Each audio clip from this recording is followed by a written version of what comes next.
كتير مننا كلمة مش هتقدر بترجعه، بتخليه يعيد حساباته. بس في مننا اللي عمره ما بيسمع لأي كلام، عنده هدف ومش شايف غيره. وفي حكاية النهاردة معانا لمياء أمين، هتكلمنا عن إزاي قدرت تخلق لنفسها بصمة واضحة، فنانة وإنسانة طموحة، ومن غير ما تتنازل عن أي دور فيهم.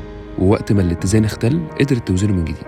الحلقة دي مش بس عن نجاح، لكن عن تحديات حقيقية، وإزاي لمياء قدرت تخلق لنفسها منها فرص. ده بريك داون شو، صوت من قلب الصورة.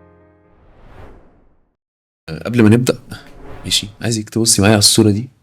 ايوه الصورة دي كنتي صغيرة وتقولي لي بقى لمياء وقتها كانت فاكرة ان هي هتبقى لمياء اللي موجودة دلوقتي؟ لا، لمياء وقتها في دي كانت في اوسيم. قصدي يعني ممكن نبقى مثلا وقتها كل اللي بفكر فيه انا هعمل ايه بكره في الاملا بتاعه العربي. يعني قصدي دي كانت اكتر مشكله بتواجهك وقتها، ديكتيشن الاملا العربي كارثه وهموت واروح ارسم. يعني بس خلاص. حلو، ده كده معناه ان الرسم كان من البدايه خالص. لا، انا من الناس اللي هي انا اتولدت بعرف ارسم وبرسم اهلي مديني مساحه اللي هو هرسم على الحيطه وهرسم على الارض وهرسم على الورق وهرسم على هدومي، كل حاجه هنرسم عليها. بعدين مدرسه باخد درجاتي كلها من الرسم على الحيطان ومن الرسم على العواميد بتاعه المدرسه. بعدين مدرسه الرسم يلا طبعا حبيتك جدا طبعا يعني. يعني كلهم صحابي بقى. وجامعه يعني قصدي تراك كده هو ماشي في فلو لوحده من غير اي تدخل منك خالص ولا من اهلي. يعني قصدي هي بتعرف ترسم خلاص. طيب اول ما بدأ يبقى عندك وعي شويه، ماشي، فكره ان انت عندك 15 16 سنه بدأتي تفكري انا هعمل ايه لما اكبر، ايه اول حاجه كانت بتيجي في دماغك؟ عايزه ابقى صحفيه او صيدلانيه. بس الصحفيه دي هكتب موت. انا بقرا قوي فهكتب، وعايزه ابقى صحفيه واغطي اخبار صحفيه. عشان برضو كنت اللي هو انا دايما محطوطه في تراك الرسم، فبشوف انا بعرف اعمل ايه تاني. دايما في الوقت ده بتحس انه انا بعرف اعمل ايه تاني. فكنت عايزه ابقى تأمني نفسك. كنت بكتب اغاني وارتكلز وحاجات، بس كنت فاشله فشل. يعني انا عايزه اقول لك ان لحد النهارده انا من افشل الناس اللي بتكتب. يعني هدايركت someone بيكتب معايا او direct them ان هم يكتبوا لي حاجه انا عايزاها بشكل معين، وهقفل الستراكشر بتاع الكتابه وهعرف ادي constructive feedback في حاجه مكتوبه. بس ما بعرفش اكتب خالص. طيب وقت الجامعه بقى، يعني وقت ما خلاص انت داخله الجامعه كان في قبلها لقطه بقى فنون تطبيقيه ولا فنون جميله؟ ليه بقى؟ ولا فنون اصلا؟ بص، انا كنت فاهمه قوي واعيه الفرق ما بين فنون جميله وفنون تطبيقيه. فنون جميله انت بتعمل حاجه حلوه قوي خطيره، بس مش هتعرف تستخدمها. you will never apply it على حاجه، مش هتعرف تستخدمها كونسبت بس يعني شكلها حلو. بس يعني لو عملنا مخده، ده اكزامبل دايما بدي، لو عملنا مخده كده تحفه متطرزه حلوه قوي مرسوم عليها حلوه قوي، مش عارف تنام عليها بالليل وهي شكلها حلو قوي لوحدها كده، ده فنون جميله. فنون تطبيقيه لا، هي لازم تبقى بقى بتريح الرقبه، يوزر اكسبيرينس بقى، اليوزر انترفيس مع اليوزر اكسبيرينس، مع الخامه ايه، مع مريحه ازاي، مع بقيه التفاصيل بتاعت ازاي تستخدمها. فانا كنت عايزه ده مش ده. طيب معلش تعالي نرجع خطوه واحده كمان ورا. انتي اصلا ايه اللي حط فنون تطبيقيه او فنون جميله في الحسبان عموما وما حطش الحاجات التانية، الكليات التانية، يعني اعلام مثلا؟ لا خلاص بقى، ما هو يعني قصدي انت شايف انت عمال بتجرب هنا لا مش نافع، رسم كتير وحاجات كتير، حسيتي ان ده مكانك. انا والناس اللي حواليا برضو خد بالك ان انا واحنا صغيرين بناخد الفاليديشن من اللي حوالينا قوي، واحنا كبار كمان عايزه اقول انا لسه باخد الفاليديشن من الناس اللي حواليا. بس قصدي ان خلاص بقى هو انت كل اللي حواليك بيشكروا قوي في ده، وانت في حاجه بتعملها بسهوله. يا قصدي برضو مش بفكر قبل ما بعملها، it's a flow. ومش بسأل نفسي هي حلوه ولا وحشه في الاخر، ومش بعمل مجهود وانا بعمل، مش بزهق وانا بعملها. لا، هي حاجه لذيذه بعملها في وقت كده بسيط. فعشان كده لا، كان لازم فنون. الحاجات دي اوقات لما بتبقى هوايه بيبقى ليها بشكل، ولما بتتحول لشغل وتبدأي بقى بعد الجامعة تخلصي ويلا بينا انا هبدأ اشتغل، الموضوع بيختلف خالص. فيدباكس وفلوس وكلاينت بيقول لا يا لهوي طبعا. بص، في حاجة انا برضو من الاول عملت ده، فصلت ده. يعني بقى عندي شغلي اللي بطلع فيه بوست وبيلبورد وفريمات وي وعندي aside my own art اللي بأكسبرس فيه myself. لاني برضو هقولك على حاجة برضو مهمة. وانا بدرس، انا اتخرجت امتياز مع مرتبة شرف، تعينت معيدة، فكنت دايما I'm reading a lot about what is the difference between graphic designer and art director. طول الوقت بقيت فاهمة يعني ايه I'm doing something to express myself aside وبعمل galleries ونروح نعرض في حتة ونبيعها بحاجة، وعندي ويب سايت تاني، و I'm doing this to apply something. ان انا حاجة with objective art directed. حلو. something art directed for impact ولا for impact. حاجة تانية؟ لا طبعا. هي برضو كان سؤال قوي وانا بسأله لنفسي. يعني في كده مرحلة اللي هي بنسأل أسئلة لنفسنا وجودية كده. أنا هنا ليه وبعمل إيه وإيه دوري في بالذات وأنا 25. كان عندي دايما السؤال بتاع هو أنا بعمل حاجة للعالم ولا أنا تافهة قوي واللي بعمله تافه قوي وعمالة أقلل يا بابايا دكتور بينقذ جراح، فأنت قاعد في البيت قدامك حد كل يوم راجع بينقذ حد بني آدمين حرفيا، عامل عملية. وانا النهارده عملت بوستين عملت لوجو. وبعدين بدات اكتشف قد ايه مع قرايه كتير قوي، وبدات اشوف امباكت ده في العالم. لا هو بيفرق طبعا. طبعا. ودايما بقى زود حته، يعني سيبك مش لازم كمان اشتغل على حاجه CSR سبيسيفيك. ياخد بالك ان قعدت 5 سنين شغاله على مجدي يعقوب واهل مصر، واشتغلت على مصر الخير وي دايما عندي الحته دي في البورتفوليو. بس حتى ما بدات الشركه بتاعتي الثينجز، احنا بنفكر ان تو سبورت ازاي ستارت اب. يعني جاي لي حد من قريب مثلا بيقول لي لمي انا عايزه افتح ماي اون بزنس وعايزه اعمل شركه، فعايزه اعمل لوجو بس اي كانت افورد. طب يلا نعمل دي لذيذ قوي، I'd love to support you، اديك سيرفيس وتديني سيرفيس. انا بجد محتاجه السيرفيس بتاعته، صح، وهو بجد محتاج السيرفيس بتاعته. فانت مش بتاخدي الايجو، لا انا عايزه استفيد وافيد في نفس الوقت. فقصدي لا انا بغير حاجات. يعني قصدي كل بزنس طلع عملنا له لوجو ولا عملنا له براند بوزيشننج قوي ولا اشتغلت له على حاجه تو ماركت ذا ثينج، لا بعمل بحس ان انا لا بعمل حاجه تعملي امباكت كبير، مش زي بابايا بس بس بعمل بس اكشن ممكن اشوفها من منطقه ان دكتور جراح كبير شاطر جدا، حد عمل له براندنج مظبوط بالظبط، ناس كانت تعبانه بجد عرفته راحت له ساعدهم، this is an indirect impact. فلا يعني لا والله دايركت يعني قصدي لا صح جدا. فلا يعني في الجزء ده طبعا بشكل يا بابايا اكتر حاجه شهرته برامج تلفزيون وحاجات. يعني قصدي ما هو كان هيتعرف ازاي او فهي مهمته كبيره قوي وساميه جدا، ولكن دايما احنا بنزق بناد مور علشان الحاجه تظهر اكتر وتساعد اكتر. هي بقى في حاجه لسه قاريها من قريب، to be a facilitator. هل انت بتفاسيليتيت حياه الناس in a way؟ فاهم قصدي؟ طبعا بالتاكيد. yes. طيب خلينا نيجي بقى بعد الجامعه، بعد ما اشتغلتي اول شغل، اول احتكاك ليكي بسوق العمل.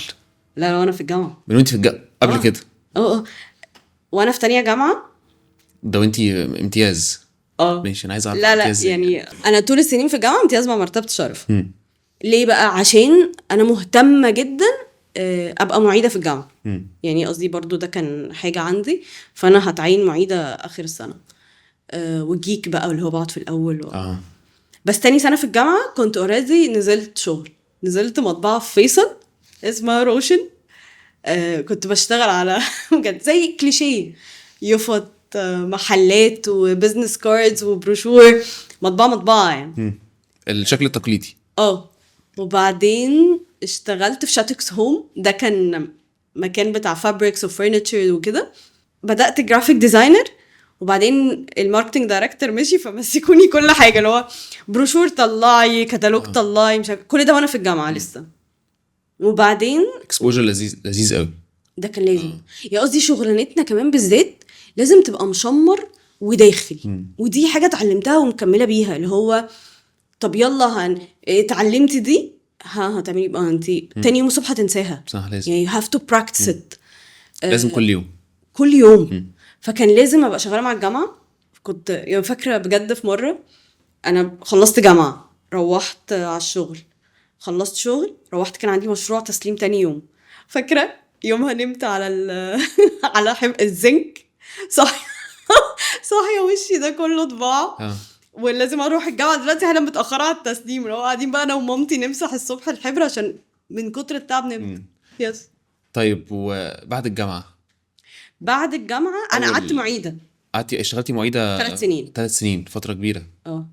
بس بقولك ايه، يعني لحد النهارده it's my passion بقى، يعني my second passion التدريس. انا وانا بدرس في الجامعه كنت مبسوطه قوي، وكل الطلبه بتوعي في ال3 سنين دول انا لسه عارفاهم وبشتغل معاهم لحد النهارده. I'm very proud of them. يعني دايما بقعد اقول امير ده كان طالب عندي في الجامعه، بيتر كان طالب عندي في الجامعه. ولحد النهارده بدرس برضو في كذا مكان، عشان لا التدريس شوف بقى انت بتاخد معلومه بتشمر وتبراكتس، جرب بقى تدرسها احساس مختلف خالص. تمام. وبتلزق بشكل مختلف. وبعدين ده علمني قوي ادي كونستراكتيف فيدباك. يعني انا بقيت تيم ليدر من وانا صغيره عشان عندي الحته بتاعت I can teach a team, I can give them a عارفه الكلمات. We are having a vision. عندك فيجن في الحاجه اللي انت شايفاها فقادره تحكمي عليها كويس. بس هقول لك حاجه، مثلا انا وانت دلوقتي قاعدين you have a vision for حته مزيكا. لو انت ما بتعرفش تتكلم مزيكا مش هتعرف توصفها لحد. صح، ده حقيقي. ان انا بدرس بيخليني بعرف اتكلم لغه ادي بيها انقل بيها ماي فيجن او ادي بيها الفيدباك. تحفه، حلو قوي. فده كان مهم. وانا بقى معيده كنت شغاله في برودكشن هاوس كان اسمه هاند ميد ميديا برودكشن، قفل دلوقتي. بس كنت شغاله ازن برضو جرافيك ديزاينر وممشيه الاثنين مع بعض. لحد ما حصل حدث لذيذ موت. واحد طالب عندي في الجامعه كلمني وقال لي انا في الجيش وبنهار ومتضايق وبتاع. وانا قعدت اقول له ليه؟ عادي الجيش لذيذ وهتطلع. الجيش لذيذ كمان يا دوب كمان سنه. هتقول لي يا لميا ده حصل وحصل وحصل وحصل وحصل في الماركت وانا كل ده في الجيش. فقلت له ايه ده، انا ما اعرفش ان ولا حاجه من دي حصلت. انت كنتي ليفت اوت. أيوة. مش عارفه ايه اللي بيحصل في الماركت، بس انت بتدرسي انا بدرس المحتوى العلمي. بس I know nothing about the real market. ودايما وانا شغاله part time، انا شغاله part time في اماكن not involved enough في الادفيرتايزنج. يعني دايما انا شغاله as a graphic designer اكتر. فقعد يقول لي لميا انت قلتي من نظري قوي، انا كنت شايفك اشطر معيده ودلوقتي حاسس ان انت ما عملتيش حاجه، انت مش حد ثقه عشان مش عارفه حاجه بتحصل حقيقيه في الماركت. مش عارفه مين عمل اعلان فودافون، ومش عارفه what's the case study behind باندا ما يتقالهاش لا. ومش عارفه يعني I don't know I know nothing about the real advertising and the real marketing. I read بس مش شغاله. صح، طبعا صدمه. يعني تاني يوم الصبح كنت مقدمه استقالتي. والله العظيم تاني يوم الصبح. طب ايه القوه دي؟ يعني ده حزن ولا ده؟ لا انا عايزه ادرس. ما انا كده لو اللي هو بيقوله ده بالنسبه لي حقيقي وانا قعدت افكر فيه ولقيته حقيقي جدا، طب انا بدرس ايه؟ انا بدرس كتب. فانا محتاجه اعرف في الاول الماركت بيقول ايه وارجع ادرس تاني. يعني حسيت ان بتعملي كده دلوقتي على فكره. يعني قصدي دلوقتي فرقه. دلوقتي انا بدرس وانا واثقه قوي في اللي انا بقوله، او اتليست مجرباه كويس قوي. يعني وانا بتكلم عن كيس ستادي من الكيس ستاديز، او بقول لهم what is the difference between guidelines and style guides when it comes to branding. لا I do it. فانا فاهمه قوي. وبقول لهم فيدباك حقيقي من كلاينت. يعني في حاجه بعملها لذيذه قوي في الكلاسز بتاعتي. انا ساعات ببقى فاتحه الواتساب كده، اللي هو دي واتساب بتاعي جروبات شغل كله، مفيش اي حاجه بيرسونال. فانا فاتحه كده تعالوا اوريكم الكلاينت الفلاني. ايوه تعالوا بصوا شوفوا مين بقى لسه باعت لي ايه دلوقتي، بتامند على ايه، بصوا البروسيس بتبقى حاصله ازاي. معظم البروسيس بتبقى باينه قوي على الواتساب بالذات. بصوا في خناقه هنا، تعالوا نحضر، تيجوا تحضروا معايا الكل دي فيها خناقه كده مع كلاينت لذيذه. فهم بيعيشوا معاك الحقيقه اه اكتر من ان احنا بنقرا كتب او شويه مراجع، او حتى لو الحاجات دي حقيقيه وش بتبقى حقيقيه فعلا يعني. الكتب والحاجات العلميه دي بتبقى حقيقيه قوي. هي حقيقيه بس حقيقيه كلاما، بس انت ما يعني لا ما كنتش كامبلمنتيشنز بقى محتاجه تعرفي تطوعيها ازاي بالظبط. بالظبط. قعدتي قد ايه على ما رحتي اشتغلتي؟ ما هي بقى حته بقى الناس بتتضايق منها قوي فيا، بس هي يعني بروز اند كونز في نفس الوقت، زي ان انا موت. وبعدين عندي حته بتاعت، فبعت لوائل عزام بابل جام البورتفوليو بتاعي. هات البورتفوليو بقى اللي هو امتياز مع مرتبة الشرف على عيني وعلى راسي. وكم حاجه عاملاها يعني بساط موت، بساط when it comes to advertising، مش بساط when it comes to graphic design. بس هو بالنسبه لهم انا السكوب بتاع advertising بسيط. يعني هم بيعملوا ماستر فيجوالز بيل بوردز وبتاع، وانا بعتله فلايرز وبروشورز وحاجات كده. فبعت له بورتفوليو تاني يوم تالت يوم طب انترن، رابع يوم طب والنبي، خامس يوم بجد في مره رد طب اجي ازوركم مكتب يعني اي حاجه. رد قال لي انت زنانه قوي، تعالي تعالي. وبجد اتعلمت بقى يعني قصدي اتعلمتي the real advertising. بقى اللي هو اعلانات بقى مؤمن وبيتزا كينج. وبعدين اول ما نزلت كمان بالصدفه كنا عملنا اعلان اخرجناه مع ماجد نصار وتميم يونس مع الجورز بقى في بتوع المجال يعني. فحسن هو بعمل اعلان بجد بعمل اعلان. وليبتن وتي بي اس، يعني تي بي اس بدأوا معانا كم براند كده كان لذيذ قوي. بدأوا ساعتها معانا، كنت حاسه ان انا لا I'm happy here. بعدين I shifted بقى كم حاجة تانية بقى، رحتي الشركات تانية مختلفة واشتغلتي فيها. قعدت يعني I think قعدت سنتين advertising. وبعدين حسيت انه اما جالي كذا بريف براندنج حسيت لا I'm into branding. اوكي. فرحت براندنج ده عشان الترايل اند ايرور اللي انت ما كنتيش شايفاه وانت بتدرسي خالص. حسيت لا I'm not into advertising, I'm into branding. انا عايزة develop a brand. حلو. فرحت شركة براندنج. زهقت موت دنيا بقى يعني. هو البريف بيجيلك يلا نفكر في اللوجو هيبقى ايه، يلا ندي جايد لاينز، يلا كمان شهر ناخد فيدباك لا ادفرتايزنج عالم سريع بزياده كمان. اللي اسرع اللي لقيت نفسي فيه بقى اكتر وات كان بقى افتر ذا براندنج. انا مشيت من البراندنج بدور على شغل، فجالي اوفر من سوشيال ميديا ايجنسي. انا بالنسبه لي بجد كنت حاسه انه احنا هنداون جريد تاني ولا ايه؟ اللي هو يا جماعه هنهزر، بس اوفر كان حلو يعني الصراحه. عشان الفلوس، عشان هم لسه في الماركت they want to يعني بيعملوا لسه talent acquisition، فلسه بيدوروا على ناس، فلسه they pay well علشان يعرفوا يهيد هانت كويس and so on. فرحت سوشيال ميديا بقى كجامي. لا ده بقى دايناميك ده امتى يعني؟ ده امتى في وقت كجامي؟ كجامي I started I think 2015. كانت كجامي ما بقالهاش كتير. كانت بقالها حاجه بسيطه. انا كنت رقم 25 في كجامي. يعني انا التعيينه رقم 25. يعني انتوا كنتوا بتعملوا موفينج للماركت وقتها يعني. لا لسه الماركت كان فيه حاجات جديده خالص. ايوه لسه ديجيتال بابليك لانج وكجامي لانج والحاجات دي لسه جديده على ناس، والناس كانت لسه مش فاهمه السوشيال ميديا يعني ايه اصلا وهعمل ايه وهروح هناك. انا ودي بقى الجمله سمعتها، كنت ساعتها قاعده في قاعده كده، وساعتها كان تميم يونس قاعد برضو، وهو اللي قال لي روحي بجد in 5 years you will shape the market, you will be one of the market leaders when it comes to social media او digital media. حاولت يعني سبحان الله. يعني كنت، ودي كمان من الاماكن القليله قوي اللي كنت ناويه امشي. انا دايما بدي نفسي 2-3 في كل مكان عشان الحق add value واخد value. يعني دايما I'm very well planned في الحته دي، الا كجام الا السوشيال ميديا ان جنرال، مش بس كجام. طب انت كنت داخله وعايزه تقعدي فتره كبيره؟ لا انا داخله اشوف الدنيا دي بتقول ايه وهمشي. كيجامي كده كده الفاوندرز خطار، والانفايرمنت لذيذه موت. المكان اتعلمت فيه كل حاجه. يعني لسه برضو كنت بقابلهم من قريب وبقول لهم ان نجاح شركتي صغننه بيزد على ان انا شفتكم بتعملوا حاجات في الشركه عندكم. لا انا لما بنقل نفس الكالتشر ونفس الانفايرمنت بديفرنت جنريشن. برضو احنا كنا احنا ميلينيالز كلنا هناك كنا مع الجنريشن الجديد. لا بجد هم خطار وعلموني كتير قوي. when it comes to management كمان، يعني قصدي هم كانوا transparent قوي معانا. كانوا بيقعدوا يتكلموا معانا في الكلاينت ده بناخده ليه والكلاينت ده مش بناخده ليه، والتارجت بتاعنا السنه دي ايه، والتأمينات بيحصل فيها ايه، والحسابات بيحصل فيها ايه. بجد هم very transparent. كل حاجه واضحه وده بيحسسك شويه بالامان كمان ان انت جوه طول الوقت. مع بقى how dynamic this industry is till now.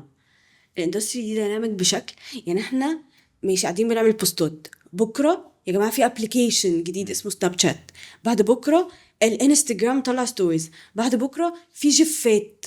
يعني ايه جف؟ ايه ده؟ بعده يلا نعمل ريلز شويه. انت عمال كل شويه تغير ميديم وبتطلع له. يعني احنا كنا شاطرين قوي في ده انا والتيم والناس اللي جوه الجامعه عامه في حته ان احنا how to apply creativity on different mediums او ب different executions. بس دي حاجه على فكره، يعني على قد ما هي حاجه لذيذه قوي، في ناس بتخاف قوي من الموضوع ده. في ناس عايزه حاجه very systematic تشتغل عليها هي بس. فكره ان كل يوم في حاجه بتظهر جديده. وقتها انستجرام كان بقاله 3-4 سنين. أي. فحاجه مش سهله. انا بالنسبه لي بقى حاجه very interesting ان انا ازاي مثلا احنا دلوقتي طلعنا فكره اي فكره. تعالى نقول مثلا عيد الام. في العادي ماشي هنشوف انسايت لذيذ نطلع بيه اعلان تلفزيون. لا تعالى بقى خد ميديم زي سناب شات، هتطلع له بحاجه مختلفه تماما عن التيك توك، مختلفه تماما عن الانستجرام، مختلفه تماما دلوقتي عن الدايناميك بيلبوردز، مختلفه تماما بقى عن حاجه زي الكودينج اللي عملناه بالاي اي. لا ما بقاش نفس التاج لاين ولا نفس السلوجن بيطلع لي بالستراكشر، بيطلع لي almost نفس الاعلان. لا انا عندي 50-60 حاجه عادي. ويا بقى if you integrated different mediums او different texts together حاجه جديده خالص تماما. طلع بقى creativity بجد.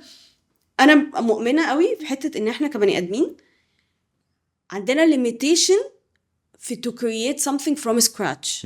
يعني احنا ما بنقدرش نخلق حاجه من العدم، بس عندنا قوه جباره ان احنا to link dots ملهمش اي علاقه ببعض عشان يطلعوا حاجه مختلفه تماما.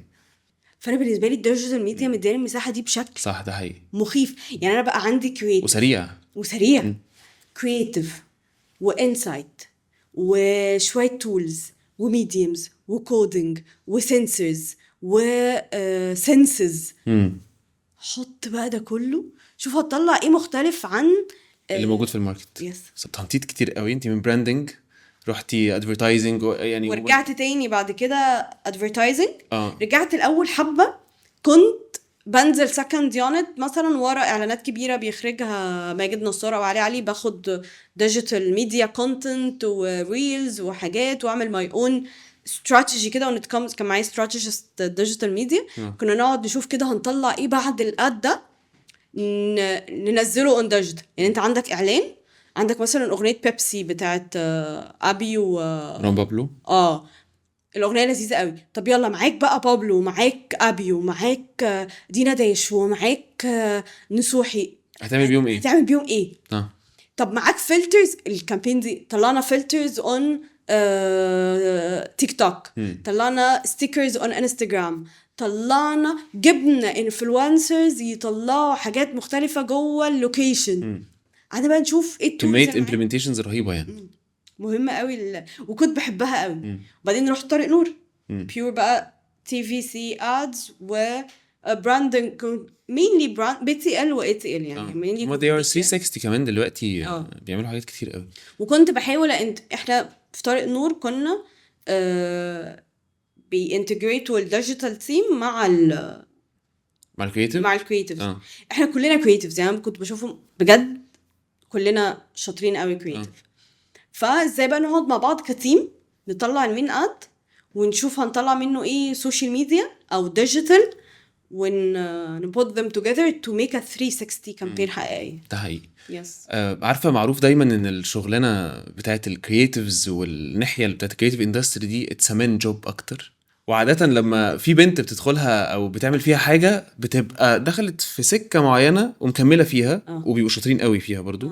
بس انتي يعني you are diversing، انتي رايحة هنا وهنا وهنا في اماكن كتير قوي مختلفة. فانا عايز اعرف تجربتك ورؤيتك انت للموضوع ده كان شكلها عامل ازاي. بص تعالى نتفق ان الماركت اتغير ماشي ومصر اتغيرت. بس انا كنت موجودة في وقت ما كانش سهل قوي ان انا ادخل الماركت being a girl being a mother being a wife. يعني دايما وانت بتتعين كده الناس بيبقى زمان بجد الموضوع اتغير، عشان بس مش بقول كده وخلاص عشان ما يتخدش عليا كلام، بس اتغير شوية. ان هتسهري هتحضري وتروحي لوكيشن وتروحي وتيجي هتباتي في المكتب هتعرفي تسيبي ابنك. انا في كيجامي بجد كنت بودي ابني الحضانة واروح وارجع له، كان 5 months 6 months اول ما نزلته النيرسي، فكنت بروح وارجع له within 2 times within the day. بعدين اخده اقعد بيه، بجد كنت باخده اقعد بيه في كيجامي قاعد مع التيم لحد ما نخلص شغل 6 7 8 9 10. هو صعب بس من كتر ما انا عايزه ده بعمله. بس في حاجات كتير قوي كانت يعني لا اترفضت من انترفيوز عشان يعني being a girl being veiled. طيب وحاجه زي كده اثرت فيكي ازاي؟ واضح ان انا كنت عناديه موت. يا قصدي كنت عمري ما يعني قصدي ما لو انا مش عناديه واللي هو stubborn زي ما بيقولي. يعني في حد في مره كنت بكلمه في التليفون وبعدين بيقولي لميا ما تخافيش انت بجد stubborn.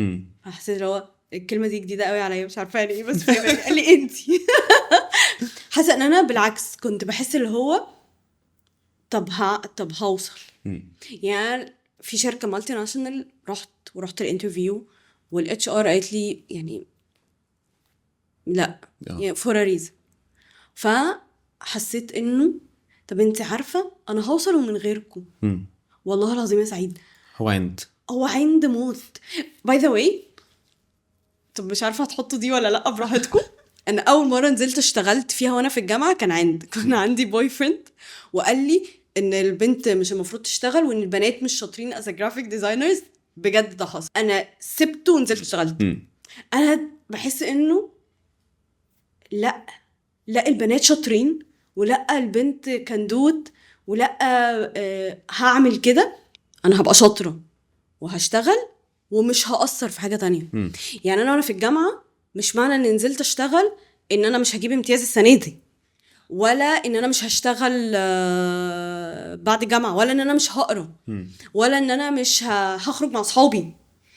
في حته من صحابي بتضايقهم قوي فيا ان انا في المحاضرات الصبح بس خرجت معاهم الخروجه اللي راحوا فيها دريم بارك، بس I have my own relationships aside، بس I'm working وفي الاخر هجيب امتياز ما عرفتش. عملتيها ازاي؟ التايم مانجمنت. برضو كده وانا في الشغل كنت بحاول اقنعهم ان بجد مش هاجي على الشغل ومش هاجي على being a mom ومش هاجي على being a girl. يعني برضو ما في حتة بتاعت اصل البنات هتقعد بقى تحط نيل بولش وهتهتم بالميك اب وهتقعد كتير قوي تفكر هتلبس ايه الصبح، والشغلانة دي شغلانة يلا ببهدلي. لا طب انت عارف انا هنجح ومن غير ما look like a tomboy، مع احترامي لأي بنت look like a tomboy، بس قصدي لا I will look like a girl وهنجح like a girl أو a woman وهنجح like a mother. مش هبقى فاشلة as a mother، مش هسيبي ان دي حاجة توقفك. فأنا عندي روتين بحبه قوي، اني بصحى من النوم الصبح بصحى بدري قوي، ودي برضو حاجة مهمة جدا. ما ده السؤال اللي انا كنت عايزة اسألك عليه. انتي بتعملي ازاي مانجمنت الكل ده؟ لان بجد اصحى بدري. والله العظيم هي إجابة سهلة قوي، اصحى بدري عندك يوم قبل الناس كلها. انا بصحى 6:30 او 6،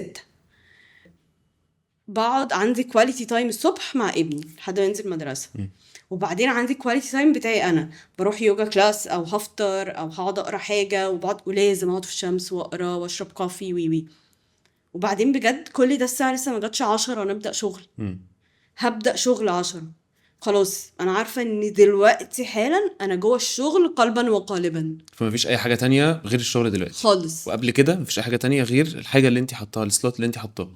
ولو هقرا حاجه حتى related to او it gonna develop لميا as a marketer او advertiser او a business owner او a manager او a team leader، فانا بقراها اللميا عشان لميا تتطور. حلو. وبعدين الشغل، وبعدين عندي quality time محترم جدا end of day مع ابني لحد ما ينام. خلاص نام، عندي وقت ليا اخلص تاسكاتي اللي متاخره او whatever، او عندي وقت نفسي تاني. بعدين هنام كويس قوي عشان هصحى الصبح عندي يوجا وعندي مدرسه وعندي. تفتكري ده عشان انت بتعملي كلاريفيكيشن، يعني بتوضحي ان الوقت ده هعمل فيه الحاجه الفلانيه؟ يعني دي مهمه قوي، دي بجد بجد بابايا علمها لي وانا صغيره، ان انا لازم ابقى ويل بلاند. يعني اصحى من النوم الصبح اكتب، والله حسن تربيه بشريه بس اقسم بالله مش تنميه بشريه، كلام حقيقي ونافع جدا معاكي. والله هو بابايا كان كده. بابايا كان يعني عشان مامتي مثلا مش كده، مامتي كانت اللي هي هتزهق عشان مش بنذاكر. لا بابايا لا، انت بتتفرجي، انت عايز تتفرجي على الفيلم ده عشان احنا اتفقنا ان انا وانت بنحب الافلام جدا، صح. هتفرجي على الفيلم ده. الفيلم ده قد ايه؟ ساعتين؟ ماشي، اقعدي اتفرجي على الفيلم الساعتين وما تفكريش خالص في المذاكره. بس الفيلم هيخلص هتدخلي على في اوضتك تقفلي على نفسك الباب، هتقعدي ساعتين تذاكري، موتي نفسك مذاكره. خلصنا مذاكره اطلعي بره الاوضه، شوفي عايزه تعملي ايه تاني، العبي براحتك بقى. يعني قصدي دي. فانا لما بدات كده في حياتي، لو هصحى من النوم الصبح ماشي، انا عندي من 6 لكذا جامعه وانا لسه صغيره، وبعد الجامعه عندي الشغل، مركزه قوي في الشغل. طب بعد الشغل هروح هحضر مشروع بتاع بكره. في فريم لكل حاجه. ايوه دي بتفرق جدا طبعا. وان انت لو كتبت ده كل الصبح، لو كتبت 10 حاجات بجد هتعمل 8 حقيقي. لو كتبتش اي حاجه خالص مش تعملي اي حاجه خالص، مش تعمل اي حاجه. أيوة. اشتغلتي في شركات كتير قوي وبعدين جيتي قررتي ان هفتح الشركه بتاعتي. ايوه خطوه جريئه قوي شويتين يعني. الجنريشن الجديد، يعني انا ميلينيال، الجنريشن الجديد لا هو عادي ممكن يفتح شركه عادي وهو لسه ما اشتغلش في اي حاجه. يعني انا كنت بحسها بالنسبه لي كانت خطوه كبيره قوي، بس وانا بصيت حواليا لقيت عادي، اللي هو نص العيال خرجت من الجامعه فتحت شركات. طيب فاكره اول حد قلتي له ان انت هتفتحي شركه؟ الفكره الحوار اللي دار بينكم كان شكله عامل ازاي؟ لا كان سبورتيف جدا. طب تعالى نقول اصلا ايه اللي وداني هناك. انا جرافيك ديزاينر، سينيور جرافيك ديزاينر، ارت دايركتور، تيم ليدر. خد بالك في فرق قوي قوي قوي ما بين لميا وهي تيم ليدر ولميا وهي مانجر. انا وانا تيم ليدر دايما بعلم الناس، بس انا ماليش دعوه بالبروسيس، ماليش دعوه بقى كلاينت مشي كلاينت جه، كسبنا فلوس خسرنا فلوس، انا دايما بقبض اخر الشهر. يعني قصدي ولا حاجه. ايه واحد عندي في التيم بيغيب كتير هرفده واشوف مكانه حد تاني، قصدي تمام. بعدين بعد طارق نور انا اتعينت براند كوميونيكيشن مانجر، وكنت بروح كتير السعوديه. فسنه ونص انا هنا بقى الحته بتاعت انا دايما بحاول ابقى جود مام وناجحه في شغلي. السنه ونص دي كنت ناجحه في شغلي بس I wasn't a good mom. كنت مش مقصره، بس لا مش موجوده كفايه. فقعدت اتكلمت مع ماي بارتنر، قلت له انا هسيب السعوديه وهرجع ومش عارفه هعمل ايه، والمرتب اللي انا باخده هناك مش حد هيديهولي، خلاص انا راجعه مصر. فبتفكري في ايه؟ بفكر افتح شركه، اعمل حاجتي انا واخد الطريق.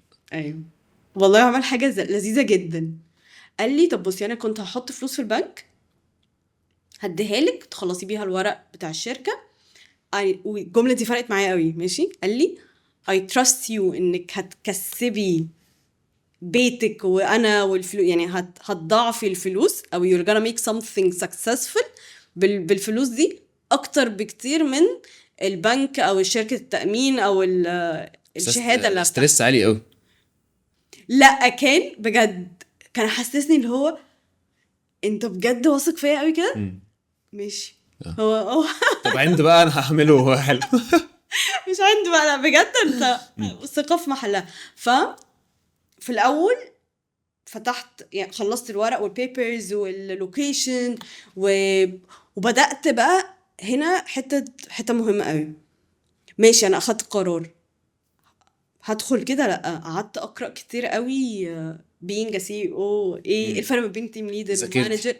روح المعيده رجعت تاني. انا قعدت اذاكر يا سعيد كتب عن اسمها ايه البوك كيبنج اللي هو ايه انكم وايه اوتكم وايه البي ان ال وايه الدبل انتري وايه كريدتس وايه ديبتس واكسلات. انا بقيت اكسلات. سبتي ادفرتايزنج وبراندنج وكل حاجه وركزتي في طيب بجد انا قاعده مكرسه حبه من حياتي ان انا هبقى ازاي ببدا صح.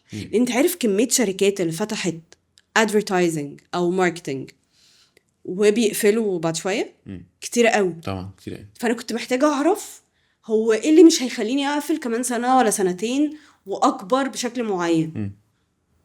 فكان في كام تريك كان لازم ابقى فاهماهم وعارفاهم قبل ما ادخل. انا بجد كنت ناويه اللي هو لا انا مش هفتح واقفل.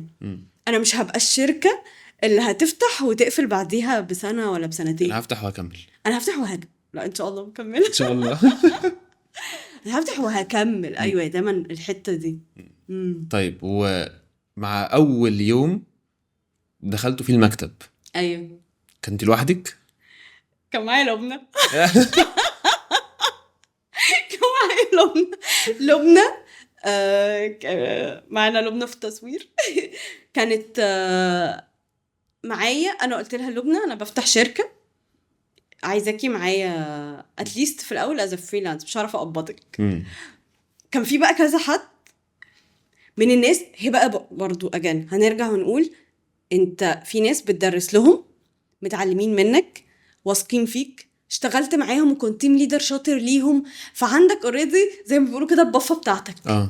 ودي اللي بدأت بيها تينجز. ناس انا I believe in them واثقه في شغلهم في الكواليتي بتاعتهم وانا عارفه ان دول اللي لازم اعتمد عليهم عشان نبدأ الشيء ده مع بعض. وهم كمان عارفين ان لميا مش هتفتح شركه وتقفل. دي برضو كانت مهمه قوي لان هم هيشتغلوا عايزين يقبضوا برضو طبعا يعني هيسيبوا شغلهم وكده.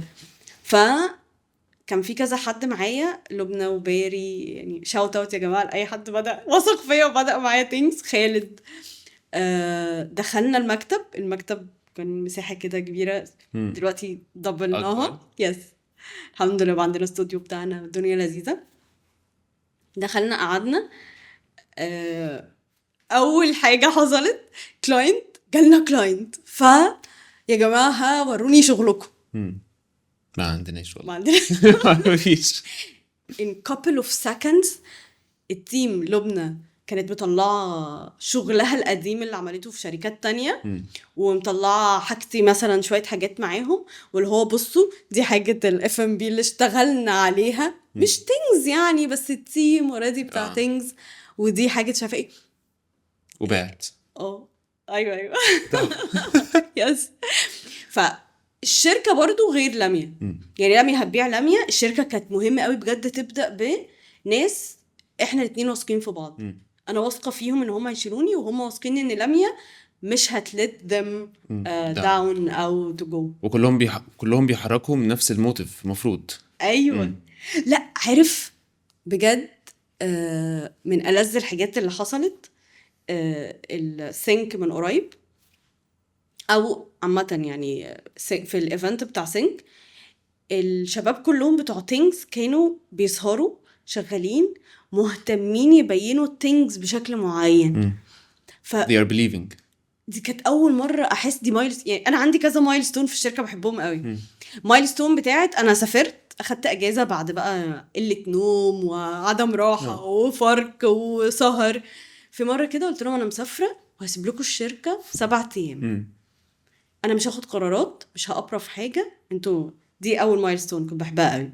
في مايلستون التانية بتاعت الايفنت ده، التيم كله شغال سهران، بيروح يبص على الحاجه وبيطلع كواليتي معينه جدا for the sake of an event باسم things، ولميا ملهاش علاقه بالموضوع. it's a positioning for things مش positioning for لميا. دي بالنسبه لي من ألذ المايلستونز برضو اللي بحبها قوي في الشركه. مع كل النجاح ده ما شاء الله يا رب دايما يكمل.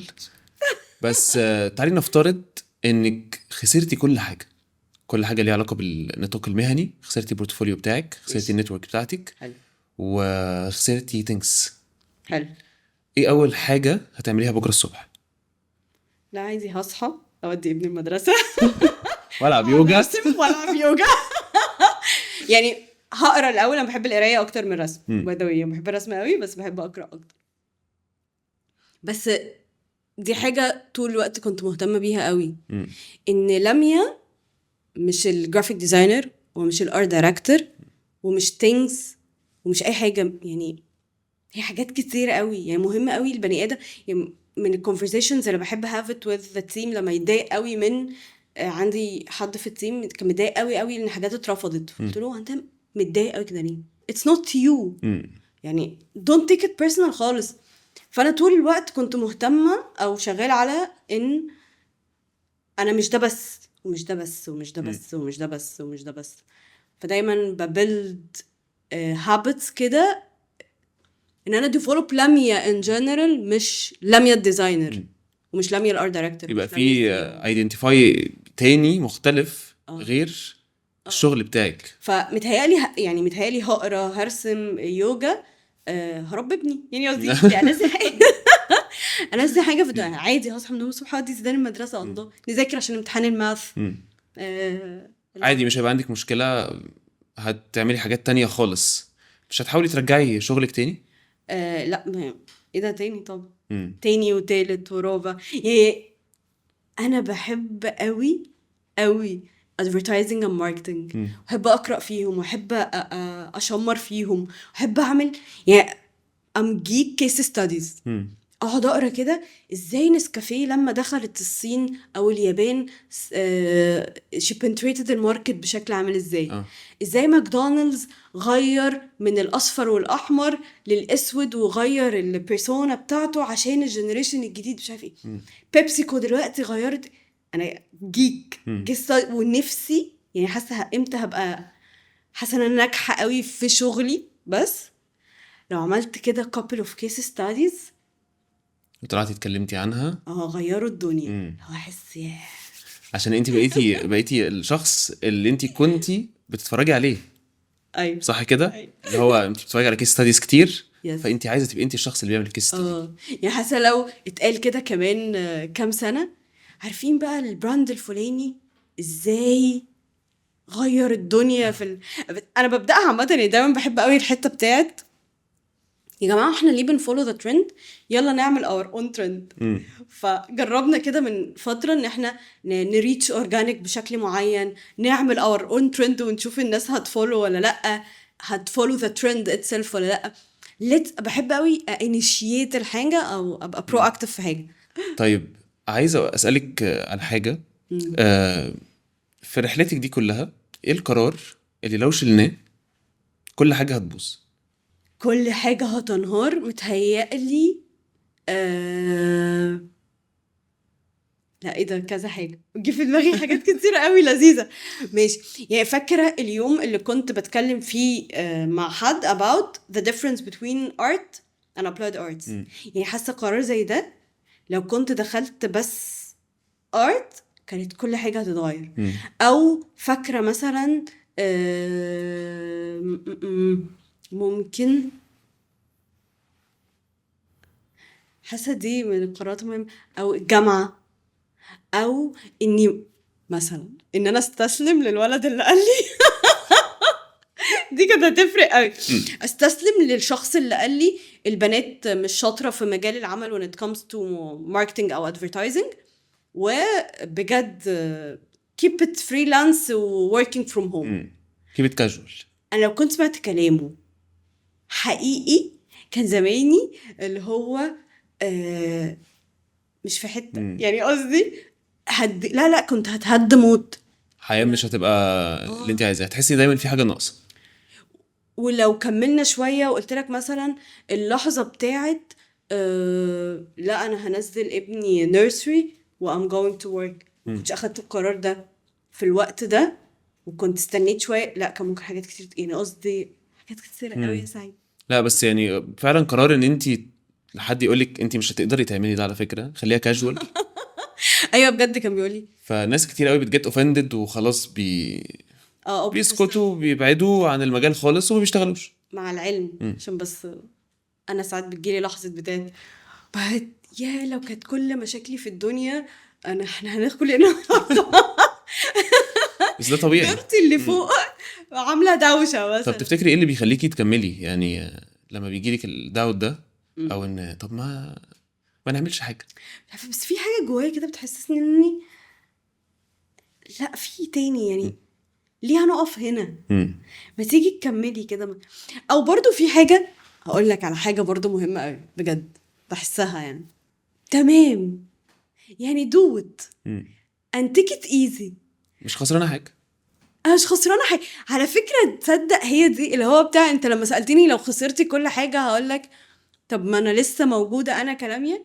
تصدق هي دي برضو بتخليكي اللي هو طب ما تعملي دي انت مش خسرانه حاجه، واعملي دي انت مش خسرانه حاجه.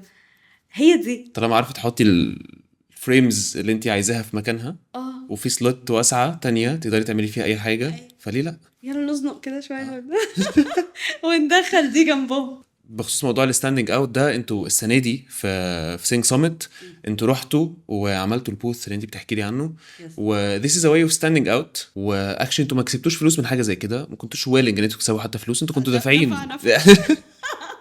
فدي حاجه ناس كتير ما بتكونش عارفه قد ايه هي مهمه. بيبقوا فاكرين ان الشركات هي بيزنس وبنجيب كلاينت بشغلنا وخلاص، لكن احنا نعمل حاجه مترقعه، حاجه مختلفه، ممكن ما تبقاش بتخدم كلاينت بشكل واضح. دي حاجه ناس كتير ما تعرفهاش، خصوصا كمان ان هي بتسمع في الستاندنج اوت بتاع الشخص نفسه. انا كشخص اكيد محتاج ان انا اعمل ستاندنج اوت لنفسي. فما تحكي لنا عن التجربه دي، كان شكلها عامل ازاي، ايه الاستراتيجي والفيجن اللي وراها، خصوصا كمان من الناحيه بتاعت ازاي ممكن شخص يقدر يعمل ستاندنج اوت لنفسه. طب حلو، تعالى ناخدها اشخاص عشان هي اللي هتودينا بعد كده للشركه. حلو. لان انا مش بفصل الشركه عن الشخص.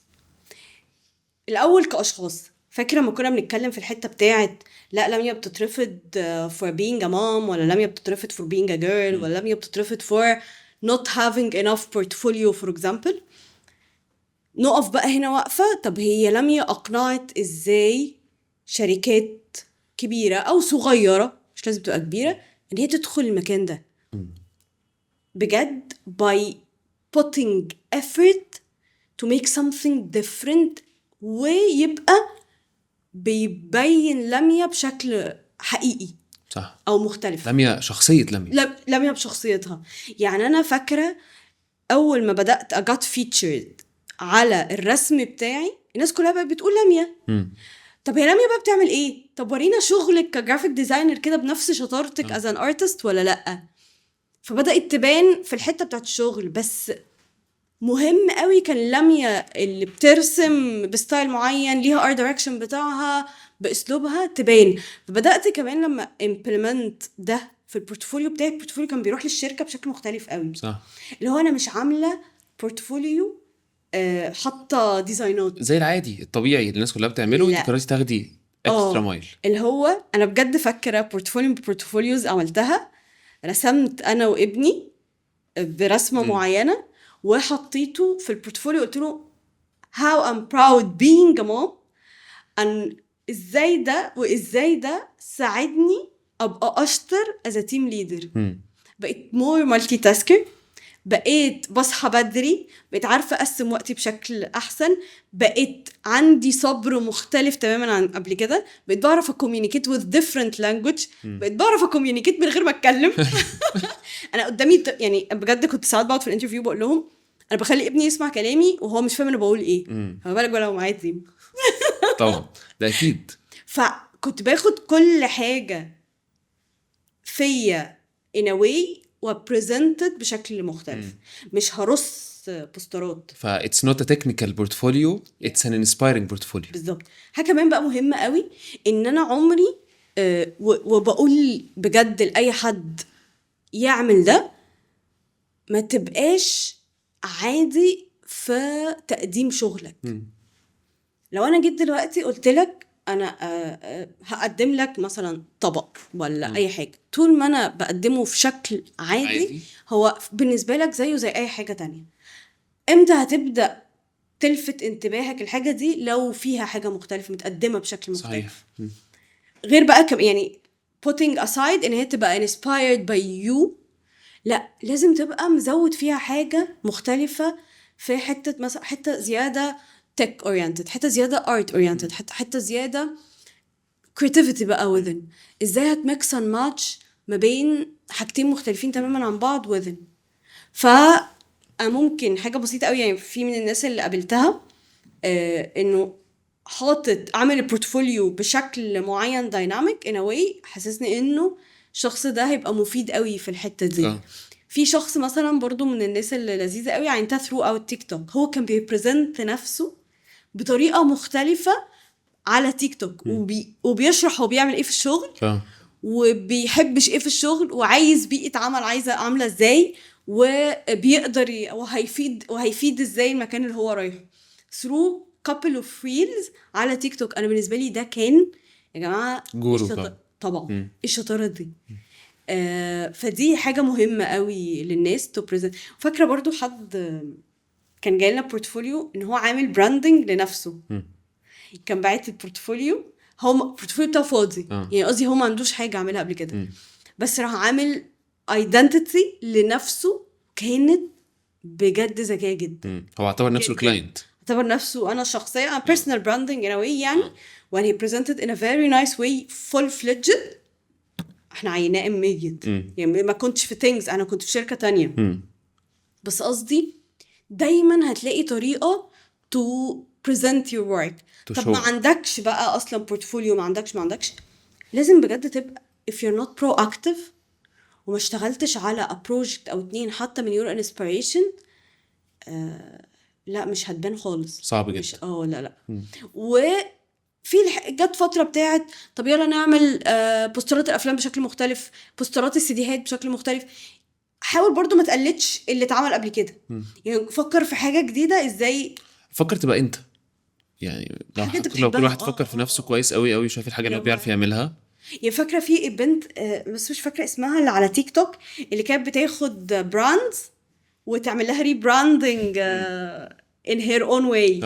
اللي هو هتاخد شاي العروسه وتعمل له ريبراندنج، هتاخد مش عارفه شمعدان وتعمل له ريبراندنج. بالنسبه لي بنتي كانت شاطره جدا.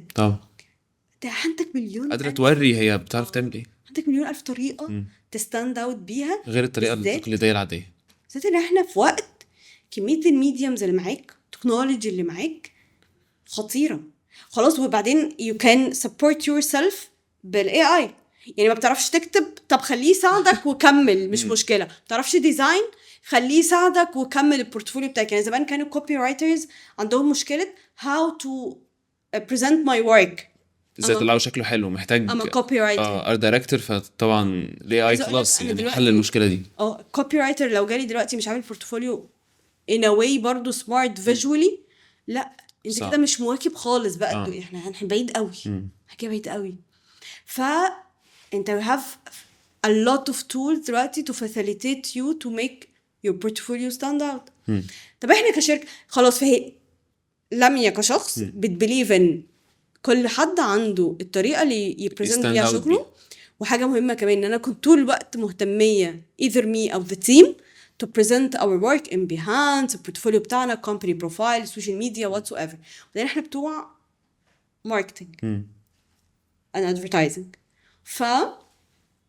في اللحظه بتاعت طب things بقى عايز تعمل حاجه لنفسها، يلا نبين. لان برضو في حاجه about things الناس مش تبقى عارفه احنا بنعمل ايه. هذا السوشيال ميديا ملخبطه قوي. فاحنا كنا عايزين برضو نوري الناس قد ايه احنا مش بنعمل حاجه واحده ولا حاجات كتير قوي. احنا we can integrate حاجات في بعض نطلع حاجه مختلفه. we can customize something. دي حاجه بقولها للكلاينتس عندنا قوي. بحب اقول له ان اديني الاوبجكتيفز بتاعتك، انت عايز توصل لايه والكي بي ايز بتاعتك، سيبنا انا بقى اتصرف نطبخها لك. تعالى كده اقول لك هنوصل لها ازاي. يعني انت تعالى قول لي انا عايز شوربه عدس وسيبني انا اتصرف.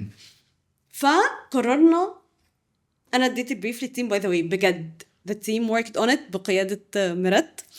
هم قرروا، انا قلت لهم احنا عايزين ندخل سينك، هم وافقوا جدا انبسطوا قوي، يلا ندخل سينك.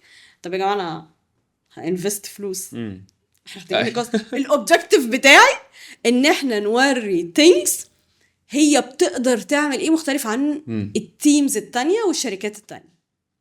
بصراحة they did amazing. هم اشتغلوا بطريقة احنا بنشتغل بيها العادة، اللي هو يلا نطلع creative و objective for the event، وبعدين نبدأ نطلع السلوغن بتاعنا او التاج لاين بتاعنا، بعدين نبدأ نشوف ازاي هناخد ده نطلع بيه creative idea. طب what's the objective from the event itself؟ ان انا اعمل حاجة interactive. خلاص انا في event دلوقتي، اهم حاجة ان انا activation وان انا اخلي الناس interact with me. مظبوط. طيب to interact and to leave an impact وتصحى من النوم، يعني بجد the main objective was ان الناس تصحى من النوم الصبح تبقى فاكرة things. عشان ده تحقق in a way بجد. عن shout out للتيم كله يا جماعة. هم اخدوا ده وبعدين بدأوا يعملوا a journey and this is something they know ان دايما الجورني بتفرق او storytelling within the process بيفرق قوي. ف they started with a quiz. الكويز ده بيقولك what's your archetype. طب ده هم ليه حطوه اصلا؟ لان هم قالوا احنا الاودينس بتاعنا students و employees in a way، لما تيجوا نديهم كده exercise لذيذ يفهمهم يعني ايه brand archetype. فاحنا كان المين ثيم بتاعنا brand archetypes. فالاول عملوا لهم they made a quiz، الناس بتاخده بيطلع لهم الاركتايب بتاعهم. طيب طلع لك الاركتايب هتعمل بيه ايه؟ كل اركتايب هم قعدوا اشتغلوا على research which art direction represents this archetype the most. فانت لو البراند بتاعك ليه archetype فاحنا الاحسن نشتغلوا بالart direction ده. دي تاني فيز. you're creating concepts. yes. يعني كده يعني ongoing يعني والناس واقفة. لا ده قبل الايفنت، يعني ده البروسيس بتاعتهم to come up with what they came up with. حلو. فبعدين different art directions، اخدوا الart directions دي وراحوا لحد بتاع كودينج قالوا له احنا عايزين الart directions دي تظهر على السكرينز بشكل معين. فبدأوا معاهم بقى يوصلوا لفكرة انه طب ما تيجوا نintegrate كمان ال AI، طب ما تيجي نخليه في سنسور يشوف الناس لايف. فلوس بتزيد بال200,000 بجد. بس انا كنت من كتر ما انا proud of them انا موافقة تماما ياخدوا قلبي من كتر الباشن وحماسهم والديديكيشن بتاعهم وسهرهم. بس انتوا ميه يا جماعة مرد خطير. لا خدوا قلبي والله العظيم، والله العظيم احنا مخلصين السنة وعناش ولا بليف. they deserve it. راحوا بقى قعدوا مع AI team automation team وcoding team developers وقعدوا to integrate the idea with the quiz with the different art directions. They came up with 10 different art directions مع السنسور الموجود، مع how they made the AI to create 14 frame per second immediate life وانت بتغير الart direction was impressive بالنسبة لي. طبعا. وده باين قوي what things do. يعني كذا حد وقف قال لنا انتوا بتعملوا ايه؟ احنا بنعمل ايه؟ احنا come up with a creative idea that fits the objective and deliver the objective and make the impact that you want. very clear very direct واضحة جدا أي حد ممكن يفهمها. وكان بجد الناس كانت مبسوطة قوي وهي بتعمل ده.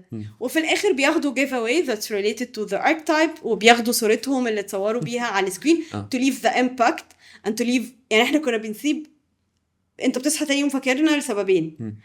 الصورة بتاعتك مع السكرين اللي هو انت بار دايركشن مختلف في لحظتها بلبسك بكل حاجة، والجيف اواي اللي عليها الاركتايب بتاعك خلاص انت عن ظهر قلب دلوقتي انت عارف عن ظهر قلب. انت عارف دلوقتي what's your archetype and what this archetype means.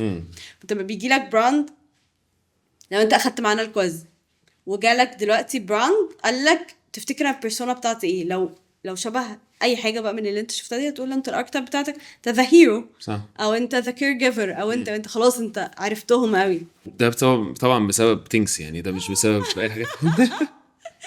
فانبسطنا قوي بقى اكتر لما كان بعديها بكذا يوم كذا حد بيكلمني يقول انا فاكر قوي الايفنت وعايز حاجه شبه اللي انتوا عملتوها.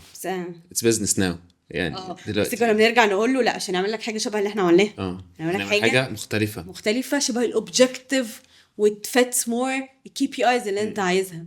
فالكلاينت يحس ان انتوا عايزين تعملوا له هو حاجه، مش بتعملوا الحاجه اللي انتوا عملتوها قبل كده تاني وتالت ورابع. ودي حاجه اتعلمتها في حياتي، ان مش دايما الاجابه الصح.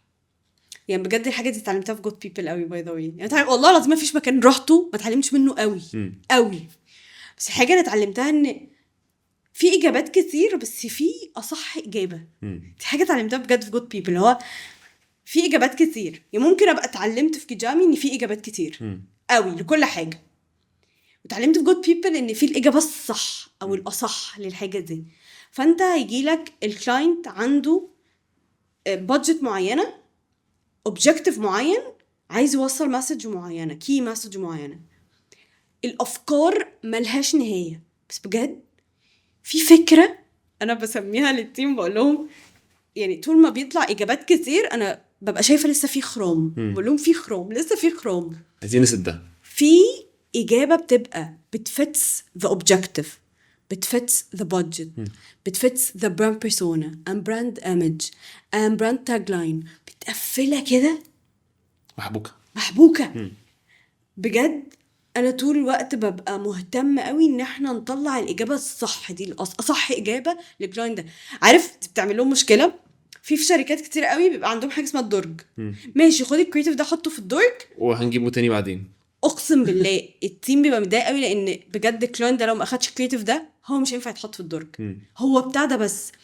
وهنا بقى نيجي نقول انهي ميديم. هو مش دايما اجابه اعلان تلفزيون ولا اعلان اصلا ولا بي ار، ولا هو ساعات بيبقى فيه اجابه مختلفه تماما. عندنا كلاينت معانا دلوقتي اجابته كانت يلا حاجه looks like a CSR thing within، يعني بي ار كده، دخلينها بي ار في CSR بصياعه عشان ما تبقاش بي ار دايركت.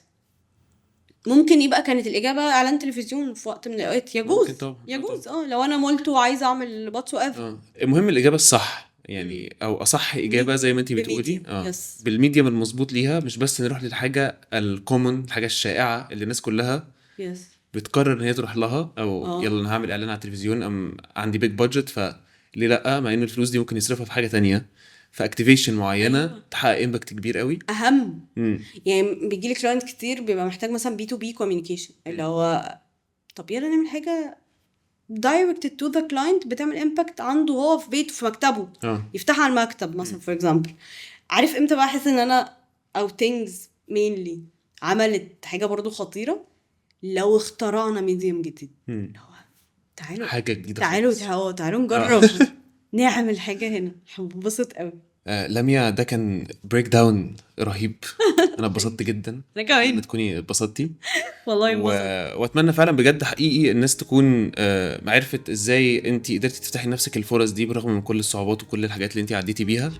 و thank you so much على المشاركه الجميله دي بجد. شكرا. thank you. شكرا.